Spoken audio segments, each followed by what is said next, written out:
오늘 우리 주신 하나님 말씀은 고린도전서 15장 51절로 58절까지 말씀입니다.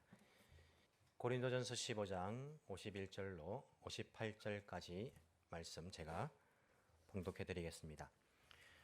보십시오. 내가 여러분에게 비밀을 하나 말씀드리겠습니다.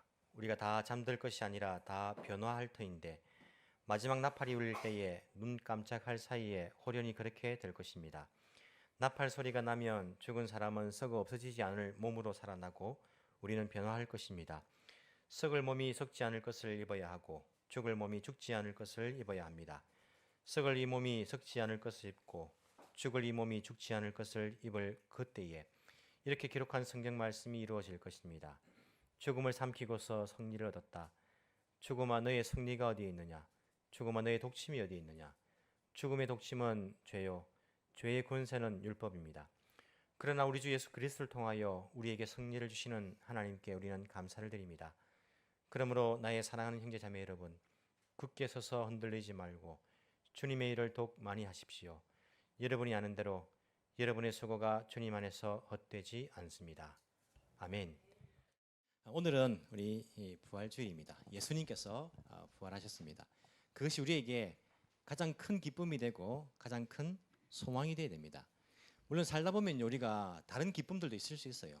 물질을 통해서 아니면 다른 어떤 우리가 취미를 통해 가지고 기쁨을 얻을 수도 있겠지만은 가장 큰 기쁨은요, 우리의 믿음을 통해서 얻게 되는 그 부활의 기쁨.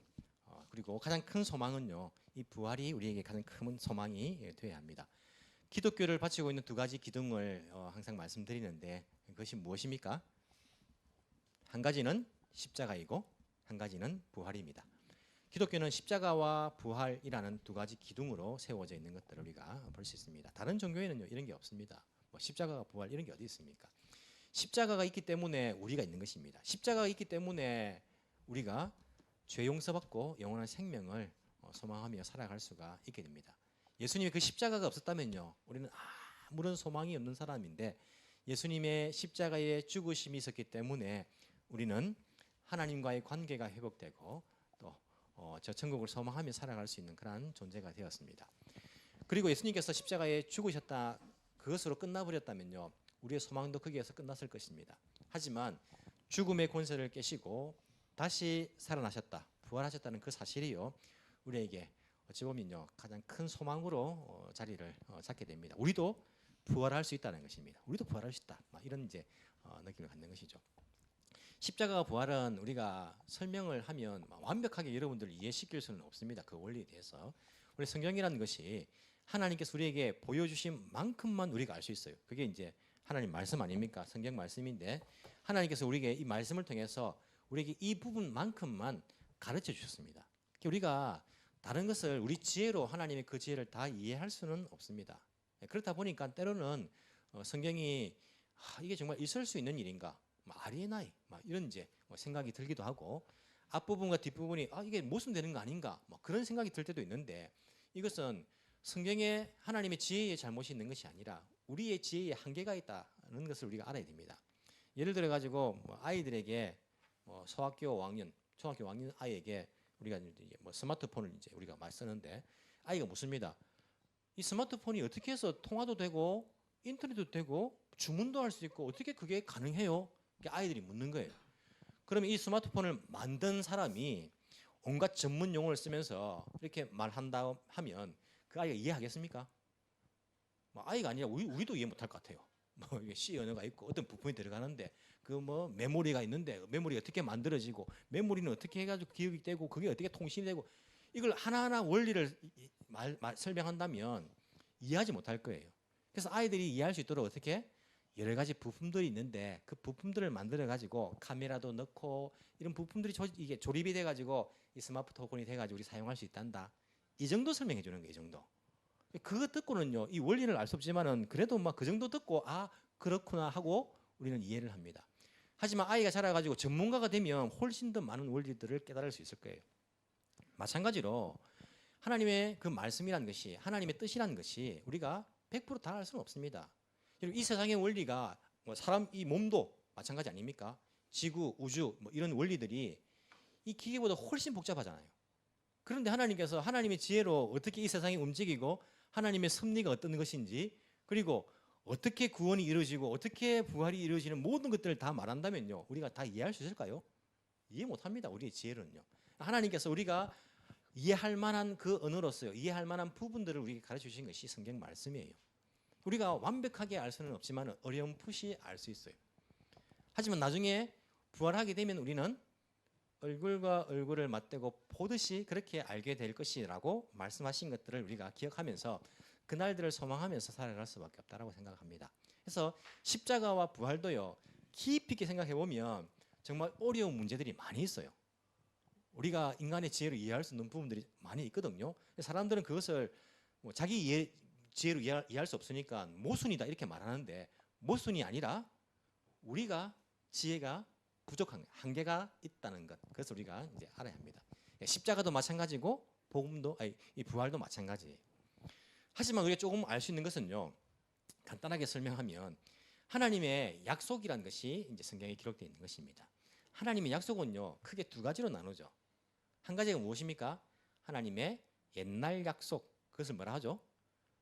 구약이라 합니다. 하나님의 옛날 약속이 한 가지가 있고 하나님의 새로운 약속이 한 가지가 있습니다. 그걸 뭐라 하죠? 신약이라고 그렇게 이야기합니다. 성경은 하나님의 두 가지 큰 약속으로 이루어져 있어요.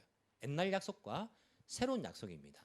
자, 옛날 약속, 구약을 읽으신 분들은 구약이 무엇으로 구성되어 있습니까? 내용이 구약은 주로 창조주와 피조물 사이의 그 관계를 이야기합니다. 창조물과 피조물 사이의 그 관계, 어떻게 그게 이루어졌고, 그리고 창조주와 피조물 사이의 그 관계가 무엇으로? 약속으로 이루어진 거예요. 약속으로. 그 약속을 때로는요, 율법이라 말하기도 하고 언약이라 말하기도 합니다. 그래서 구약 성경은 창조주와 피조물 사이의 그 약속, 율법, 그 율법을 어긴 사람들의 죄, 하나님, 창조주의 그 원리를 어긴 하나님으로부터 떨어져 나간 그 사람의 죄에 관하여서, 그 죄의 결과로 가지고 오게 될 사망에 관하여서 구약 성경은 이야기합니다. 반복되죠. 이스라엘도 율법 어기고 사망, 그런데 그것을 누가 짐승을 대신 잡아가지고 그 행위가 반복되고 있는 것들을 우리가 볼 수 있어요. 이게 옛날 약속입니다.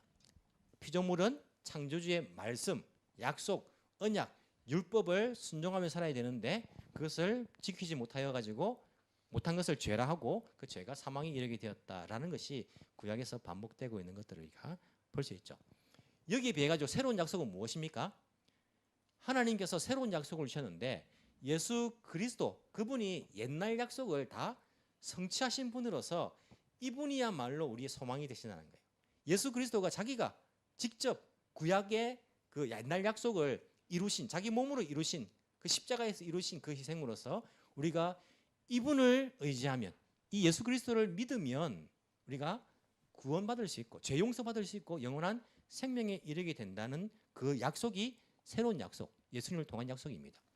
그럼 옛날 약속은 폐기된 겁니까?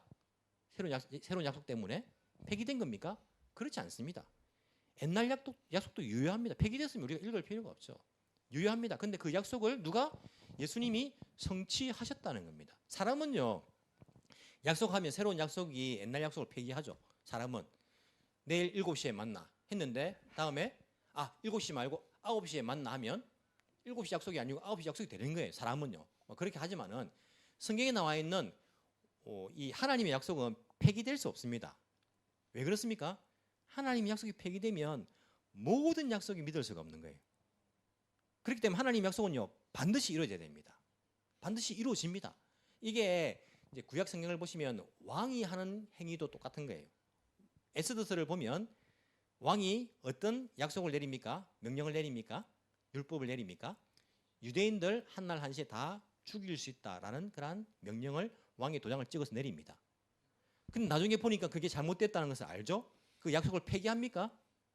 그 왕이 이야기합니다. 왕이 도장이 찍힌 것은 폐기할 수 없다라고 이야기해요. 그래서 어떻게 합니까? 새로운 약속을 내는 거예요. 왕의 도장을 찍어가지고. 그 새로운 약속이 무엇입니까?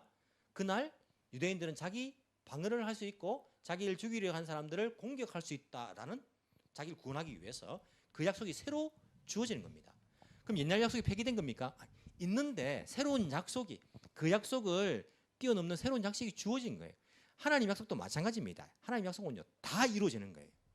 폐기되는 게 없습니다. 구약의 약속, 하나님의 그 약속을 어긴 사람들이 죄를 짓고 사망에 이르게 되었다. 이 약속도 폐기될 수는 없는 거예요. 그래서 로마서에 보시면 어떤 말씀이 나옵니까? 한 번 죽는 것은 정해진 겁니다. 폐기될 수 없어요. 사람이 한 번 죽는 것은요 옛날 약속으로 정해진 겁니다. 그래서 죽습니다. 죽지만은 우리에게 새로운 약속이 주어진 거예요. 새로운 약속이 무엇입니까? 다시 살아난다는 거예요. 다시 부활한다는 겁니다. 왜? 예수님이 구약의 약속을 다 이루신 분이기 때문에 그분이 십자가에서 자기가 죽으셔가지고 사망이라는 것이 더 이상 우리에게 권리를 요구할 수가 없게 된 겁니다. 예수님께서 그 죽음의 권리를 깨시고 권세를 깨시고 다시 살아나셨기 때문에 우리에게 다시 살아난다는 부활의 소망이 되신 것입니다. 그래서 예수님, 구약의 약속을 다 이루신 성취하신 예수님을 자기의 구원자로 영접하는 사람은, 믿는 사람은 자기도 예수님처럼 다시 부활을 할 수 있다라는 그것이 새로운 약속이에요. 하지만 예수님을 안 믿는 사람들 일단 부활은 합니다. 다시 살아납니다. 성경에 보시면. 근데 그들은 생명의 부활이 아니라 사망의 부활을 한 것입니다. 다시 살아나는데 그들은 예수님을 안 믿기 때문에 새로운 약속에 의해서 다시 두 번째 죽음을 맞이하게 됩니다. 그게 요한계시록에 나와 있는 제2의 사망이라고 기록된 거예요. 그때는 어떤 사망입니까? 불지옥에 들어가는 것이 이제 묘사되어 있어요. 불로 소금 치듯이 하는 그곳에서 이렇게 되는데 이것이 둘째 사망이니라. 이게 이제 새로운 약속을 믿지 않는 사람들이 맞게 될 두 번째 사망에 관한 이야기예요. 하지만 우리는 새로운 약속이 예수님을 통해서 주어졌기 때문에 비록 한 번 죽는 것은 정해진 것이지만은 예수님을 믿는 사람은 그 약속으로 인하여 새로운 약속으로 인해서 그 죄로부터 용서받고 구원받을 수 있고 그리고 다시 부활한다는 그 소망을 가지게 되었다는 것입니다. 이게 우리가 믿는 십자가와 부활이라는 것을 간단하게 이제 우리가 설명할 수 있는 부분들이에요. 하지만 이 부활이라는 것이 사실은요 우리에게 크게 다가오지 않을 때도 있습니다. 왜 그럴까요? 여러분 부활이 여러분들의 인생의 가장 큰 소망입니까 지금? 이야 내가 부활만 생각하면요 이 세상에 아무 문제가 없어요. 걱정도 없어요. 막 염려도 없어요. 욕심도 없어요. 부활만 생각하면 나는 뭐 다시 회복할 수 있고 일어날 수 있습니다. 여러분 부활이 여러분에게 그런 의미를 가집니까? 왜 그렇게 안 될까요? 우리가 현실이라는 것에 너무나 붙잡혀 있기 때문에 부활이 소망이라 해서 소망으로 내가 가지고 있는데 그 부활이 와닿지 않는 거예요. 이 현실을 이겨낼 힘이 안 되는 겁니다. 여러분 예수 믿으면요 현실이 바뀝니까? 예수 믿으면 현실이 바뀔 거라 기대했습니다. 그걸 소망했어요. 조금 더 사업도 잘 되고요. 좀 건강도 좋아지고 학교도 합격하고 내가 뭐 원하는 거 다 이루어지리라고 이 현실에서 내가 그것을 소망했는데 예수 믿는 것이 현실을 바꾸어주는 그런 약속을 해주는 것이 아니에요. 무엇을 약속합니까? 부활을 약속하는 부활을요. 지금은 믿음 때문에 현실은 고통이 있고 어려움이 있지만은 우리에게 부활의 그날이 다가온다는 거예요. 그 부활이 실제적인 거예요. 어찌 보면 그게 냉정한 현실주의 아닙니까? 그게 현실이에요, 현실. 부활이 우리에게 주어질 것이라는 것. 근데 너무 지금의 현실에 묶여 있으면요, 이 부활이라는 것이 우리에게 소망이 되지 않을 때가 있다는 거예요. 사도 바울이 고린도 교인들에게 이 15장에서 부활에 관한 이야기를 하는데 왜 그런 이야기를 할까요? 왜 부활에 관한 이야기를 자세하게 할까요? 고린도 교인들도 현실이란 벽에 부딪히는 거예요. 여러분 교회 일을 하다가 하나님의 일을 하다가 현실의 벽에 부딪힐 때가 없습니까? 아, 내가 이렇게 해서 무슨 영광 보려고? 지칠 때가 없습니까? 내가 이렇게 봉사하는 것이 무슨 의미가 있는가? 오히려 교회는 봉사하면 봉사할수록요 더 속상할 일이 많아집니다. 상처받을 일이 많아집니다. 그냥 교회 왔다 갔다만 하면요 상처받을 것도 없어요. 그래도 매주 안 오고 한 달에 한 번만 오면요 얼마나 반갑게 맞이해 줍니까? 한 번 왔다고 오셨냐고 막 싫은 소리 절대 안 합니다. 결석을 많이 해도요. 하지만 봉사 더 많이 하는 사람들은요 더 속상할 일이 많아요. 전도 더 많이 하는 사람은요 무시당할 일이 더 많습니다. 그럴 때에 내가 지금 뭘 하는 것인가? 무슨 영광 보자고 이렇게 하는 것인가? 다 의미 없다. 다 의미 없다. 사람들 알아주지도 않고 오히려 내가 이렇게 하면 비난하고 나를 힘들게 하고 상처 주고 하지 말자. 현실의 벽에 부딪힐 때가 없습니까? 고린도 교인들도요 그런 현실에 부딪힐 때가 있다는 거예요. 그때에 사도 바울이 하는 이야기가 그 벽에 부딪힐 때에 그 이길 수 있는 힘이 무엇이라고요? 부활의 소망이란 부활의 소망. 부활의 소망입니다. 그래서 15장의 부활에 관해서 이야기를 하면서 결론을 보시면 이런 결론을 내고 있는 걸 볼 수 있습니다. 58절 앞에서 실컷 부활에 관해서 이야기해 놓고 그러므로 나의 사랑하는 형제 자매 여러분 굳게 서고 흔들리지 말고 주님의 일을 더욱 많이 하십시오. 왜 갑자기 이런 이야기를 할까요? 주님의 일을 하는데 굳게 서지 못하고 흔들릴 때가 있다는 거예요.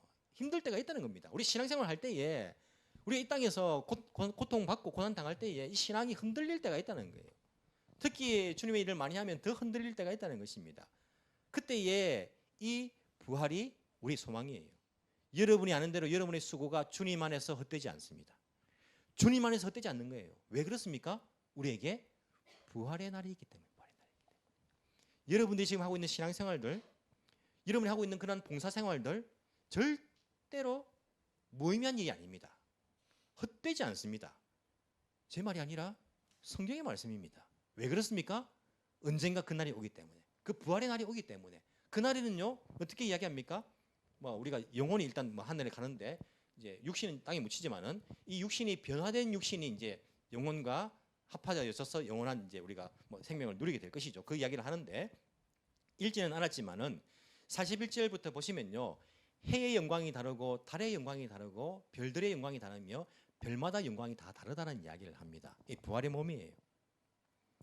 이렇게 말하면서 사도 바울이 부활에 관한 이야기를 하지만요 고린도 교인들에게 하는 이야기가 지금 하고 있는 힘들어도 하고 있는 신앙생활, 봉사생활 여러분 굳게 서서 흔들리지 말고 계속해서 앞으로 나가십시오.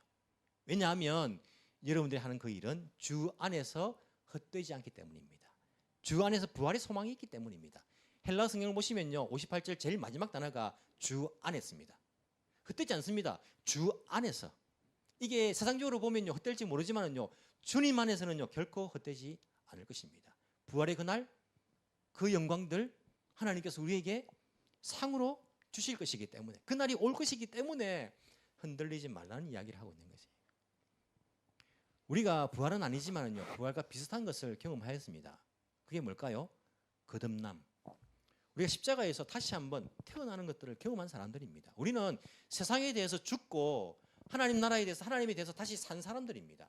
그렇기 때문에 우리는 이 땅의 사람들이 기뻐하고 소망하는 그런 것들을 기뻐하고 소망하지 않습니다. 우리는요 예수님을 믿음으로써 죄 용서받고 새로운 그런 피조물로서 새로운 기쁨이에요. 새로운 소망이 생겼습니다. 그런 기쁨이 있습니까? 거듭남의 기쁨이 여러분들에게 있습니까? 다시 태어난다는 그런 기쁨이 있습니까? 그런 기쁨을 맛보셨습니까? 아니 거듭남에 대한 기쁨이 없다면 어떻게 부활이 우리에게 기쁨으로 다가올 수 있을까요? 이 땅에서 우리가 맛보는 주님으로 인하여서 십자가로 인하여 다시 태어난 그 기쁨을 달라고 기도하십시오. 그 기쁨을 날마다 새롭게 달라고 기도하십시오.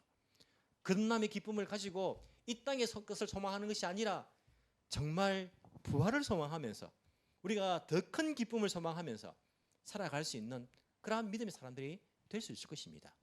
우리에게 부활이 가장 큰 기쁨이요 가장 큰 소망이 되기를 간절히 소망합니다. 기도드리겠습니다. 사랑이 많으신 하나님 아버지 감사합니다. 우리를 위해 이 땅에 하나님의 독생자 예수 그리스도를 보내주시고 십자가 죽으심으로써 하나님의 옛 약속인 구약 그 약속을 다 성취하신 것, 이루신 것 너무나 감사를 드립니다. 그 구약의 그 옛 언약을, 그 옛 약속을 이루신 예수님을 내가 믿기만 하면 그 모든 죄로부터 용서를 받고 사망의 권세에 묶여 있는 것이 아니라 부활을 소망하면서 영원한 생명을 누릴 수 있는 그러한 존재가 될 수 있다는 것, 이 소망을 주신 것 하나님 감사를 드립니다. 이 시간 십자가와 부활을 우리의 기쁨과 소망으로 삼을 수 있는 주의 백성들이 다 되게 주께서 은혜를 베풀어 주옵소서. 사람이 어디에서 와서 어디로 가는지 이 비밀을 알지 못하는 많은 사람들에게 창조주로부터 와서 그분과의 관계를 회복하고 그분과 함께 영원히 살 소망을 가지는 것, 이것이야말로 인생에게 가장 큰 은혜인 것을 깨달을 수 있는 그러한 지혜를 허락하여 주옵소서. 이 복음을 이웃들에게 전하며 이 복음을 땅끝까지 전파하며 살아갈 수 있는 저희들 되게 주께서 인도하여 주옵소서. 감사드리며 살아계신 예수님 이름으로 기도합나이다. 아멘.